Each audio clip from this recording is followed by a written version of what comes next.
Assalamualaikum Aki Ukti. Kembali lagi bersama Time Catering. Sebelum memulai videonya, jangan lupa untuk klik subscribe dan tekan tombol lonceng agar notifikasinya langsung masuk ke handphone kamu. Beberapa waktu lalu, dunia maya diramaikan dengan ditangkapnya seorang warga Kepulauan Sulau, Maluku Utara yang mengunggah postingan guyonan dari Gus Dur, yaitu polisi yang jujur itu ada 3, polisi tidur, patung polisi, dan Pak Hugeng. Nah, di video kali ini Time Gathering akan membahas biografi Pak Hugeng, polisi yang dikenal baik dan jujur dalam sejarah Republik kita. Kapolri Hugeng Imam Santoso lahir di Pekalongan pada tanggal 14 Oktober 1921. Nama Hugeng Imam Santoso didapatkan dari pemberian ayahnya. Nama Hugeng sendiri berasal dari julukannya karena tubuhnya yang sangat gemuk ketika masih kecil. Hugeng memulai pendidikannya dari His dan Mulo di kota kelahirannya Pekalongan. Kemudian meneruskan di AMSA Yogyakarta. Untuk menambah uang saku, selama menempuh pendidikan di Yogyakarta, Hugeng membuat sebuah grup band Hawaiian. Setelah dari Yogyakarta, Hugeng melanjutkan pendidikannya ke Rechtshoek School atau Sekolah Tinggi Hukum di Batavia. Hugeng kembali masuk ke PTIK atau Perguruan Tinggi Ilmu Kepolisian dan menjadi salah satu di antaranya yang pertama lulus dari perguruan tinggi tersebut. Dari situ, Hugeng memulai karirnya sebagai polisi dengan lokasi penempatan awal di Jawa Timur. Dari Jawa Timur, Hugeng dipindah tugas ke Sumatera Utara yang dikenal sebagai tempat penyelundupan waktu itu.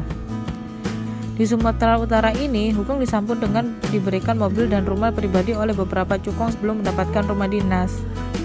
Hugeng menolaknya dan untuk sementara tinggal di hotel. Setelah mendapat rumah dinas, Hugeng diberikan lagi beberapa perabotan. Perabotan tersebut kemudian dikeluarkan dan ditaruh di pinggir jalan.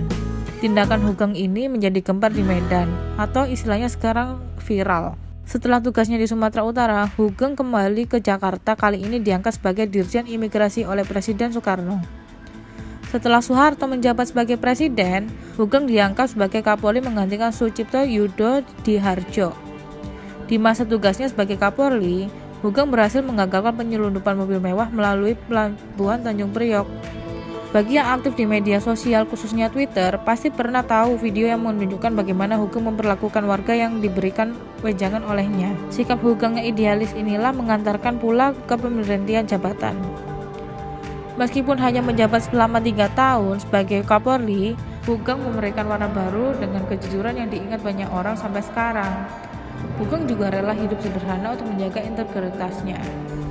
Ketika sudah tidak menjabat sebagai Kapolri, Hugeng tetap menunjukkan sikap idealismenya dengan mengungkapkan kasus korupsi perwira kepolisian. Terungkapnya kasus tersebut berawal dari laporan seorang perwira kepada Hugeng.